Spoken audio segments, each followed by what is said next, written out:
Nate Diaz versus Dustin Poirier. Is it going to happen? UFC is out there sending out these mixed signals. Dana did an interview recently, and he talked about how he's working on a big co-main event that's supposed to be co-main eventing with Jorge and Colby Covington, which is not a title fight. So I think the potential of a Dustin Poirier versus Nate Diaz is out there. All the title fights seem to be tied up right now. I don't think Kamaru Usman right now is gonna rush back and main event on that card. Izzy is fighting. All these big names are fighting. And if you want to say that the Colby versus Masvidal fight is huge, I think something just as big needs to be booked. Now, I don't know if this fight is even plausible, just because of how many times it's been booked or talked about or even discussed between the fighters themselves, the UFC, Dana White, everybody. It just seems like they're selling wolf tickets at this point. I have no idea whether or not this is going to happen or not. I don't think I will believe it until I see them both at a press conference where they're both sitting down there. Mainly because Nate Diaz and his contract. It's something that we don't typically see from other negotiations out there. One that's similar right now that's going on is the Francis Ngannou, but the difference is Francis is a UFC heavyweight champion, Nate Diaz isn't. There's differences between those two situations too.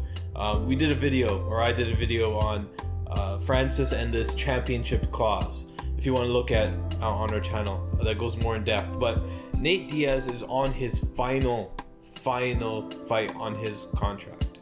The UFC has to be very, very, very careful on what matchup they make. What matchups are there possible for Nate Diaz? At 155, there are endless possibilities. He could fight literally anybody and there won't be too much backlash on his opponent. But from the standpoint of Nate Diaz in the past has been very adamant. He's been telling the public a lot of the times that he's not just going to fight anybody. He's out there and he picks these people based off of what's best for him.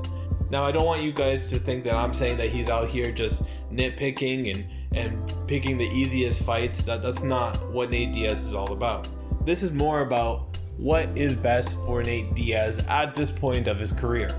And right now, it's very difficult for you to sell, as a UFC, Nate Diaz versus, say, Beneil Dariush, or Nate Diaz versus Khamzat Chimaev. He's all up there in years. He's been in the UFC for a very, very long time, and I feel like there's only a couple fights that he would actually accept. And this fight versus Dustin Poirier is one. Now, what is this holdup that's stopping this fight from actually happening or getting booked? There might be a ton of reasons.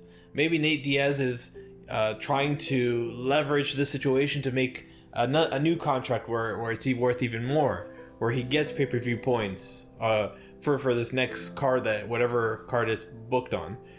There could be many different things. We don't really hear too much out of the Nate Diaz camp.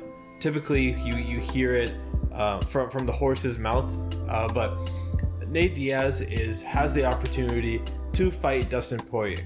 I could think of reasons why Nate Diaz is even interested in this fight, not just from the monetary perspective, but also opportunity, big name, pay-per-view draw.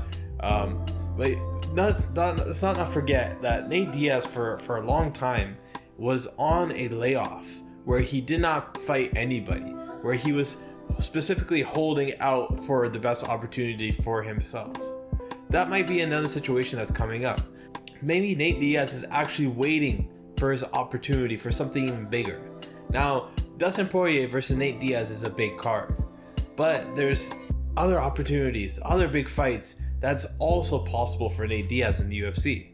Conor has been out for a while, and I think I remember Dana White talking about how he expects Conor back in the summer of 2022. For Nate Diaz, it's January right now. Another 5 months, another 6 months is not that big of a deal, especially considering the magnitude of those two fights. Dustin Poirier versus Nate Diaz is fun. It's really good. It's very, very entertaining.